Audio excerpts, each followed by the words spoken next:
வணக்கம், நான் உங்கள் மீனா பேசுகிறேன். இன்றைக்கி வந்து மக்ரோனி மேகி வெஜிடபிள்ஸ் மசாலா எப்படி செய்யலாங்கிறத பார்க்கலாம்.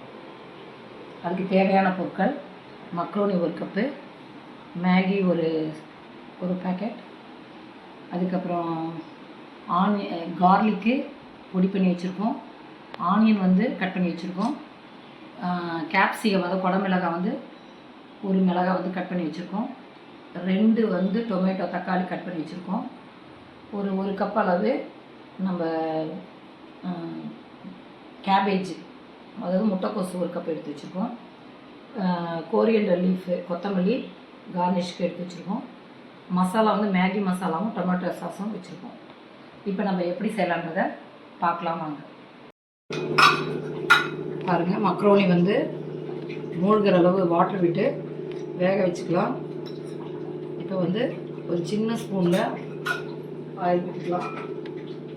அதே மாதிரி சால்ட் கொஞ்சமாக சும்மா ஒரு பிஞ்ச் அளவு போட்டுக்கலாம். இது வேகட்டும். இப்போ பாருங்கள், மக்ரோனி ஒரு பாதி அளவுக்கு வெந்த பிறகு நம்ம வந்து இப்போ மேகி வந்து போட்டுக்கலாம்.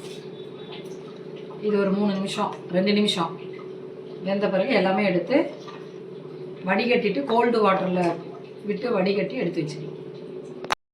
பாருங்கள், 2 ஸ்பூன் அளவு ஆயில் விட்டுக்கிட்டாச்சு. இப்போ வந்து உங்களுக்கு பட்டர் வேணாலும் போட்டுக்கலாம். நான் ஆயில் விட்டுருக்கேன். பூண்டு வந்து பொடியாக நறுக்குனது போட்டுக்கோங்க. அதுக்கப்புறம் ஆனியனும் அதோடு போட்டு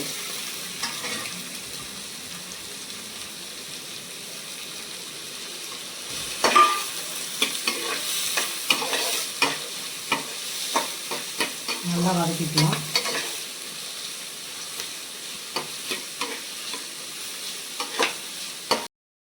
ஆனியன் வந்து நல்லா வதங்கிடுச்சு. இப்போ வந்து கேப்சிகம் போட்டுக்கலாம்.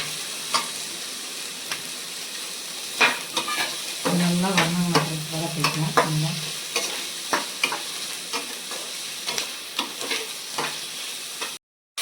பாருங்க, இப்போ வந்து கேபேஜ் வந்து போட்டுக்கலாம். முட்டைக்கோஸ் இது போட்டு நல்லா வதக்கிக்கலாம். இப்போ கேபேஜ் வந்து நல்லா வதங்கிடுச்சு. இப்போ வந்து தண்ணி போட்டுக்கலாம்.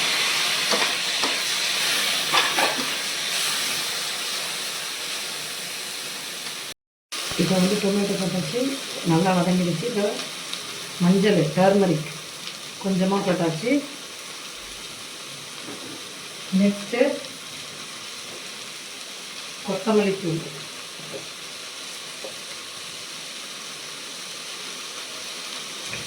இது வந்து ஒரு 1/4 டீஸ்பூன் கொஞ்சமாக போட்டாச்சு.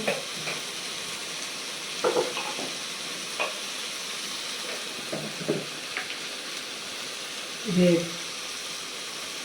சில்லி பவுடர், இது காஷ்மீரி சில்லியும் இது கலந்து அரைச்சது அரைச்சணும்.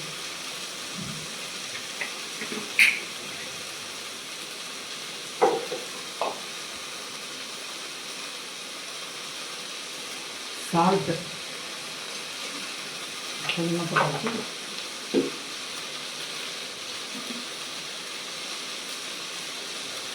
மேகி மசாலா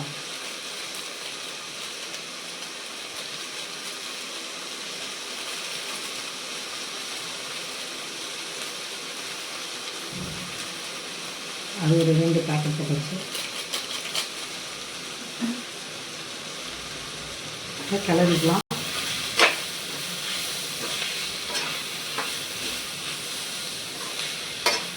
டொமேட்டோ கெச்சப்பு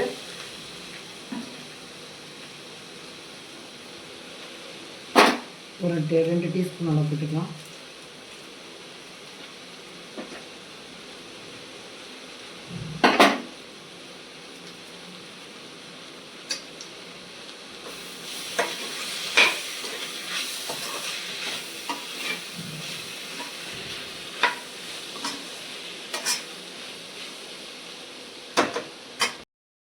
இப்போ வந்து மக்ரோனி வடிகட்டி வச்சாச்சு. அதை அப்படியே கிளறிக்கலாம். பாருங்கள் எப்படி கலர்ஃபுல்லாக இருக்குது.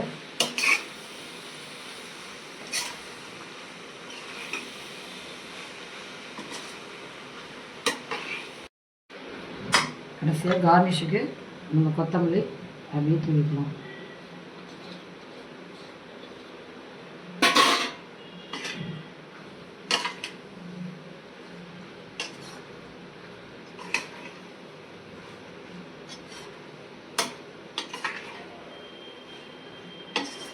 அவ்வளோதான், ரெடி ஆகிடுச்சு. இப்போ வந்து நம்ம பிளேட்டிங் பண்ணிவிட்டு காமிக்கலாம். பாருங்கள், மக்ரோனி மேகி வெஜிடபிள் மசாலா எப்படி வந்திருக்குன்னு. இதே போல் நீங்களும் செஞ்சு பார்த்துட்டு எங்களுக்கு எப்படி வந்ததுன்னு கமெண்ட்டில் சொல்லுங்கள். அதுக்கு முன்னாடி இந்த வீடியோக்கு லைக் பண்ணுங்கள், ஷேர் பண்ணுங்கள், கமெண்ட் பண்ணுங்கள், மெயினாக சப்ஸ்கிரைப் பண்ணுங்கள். Okay, thank you.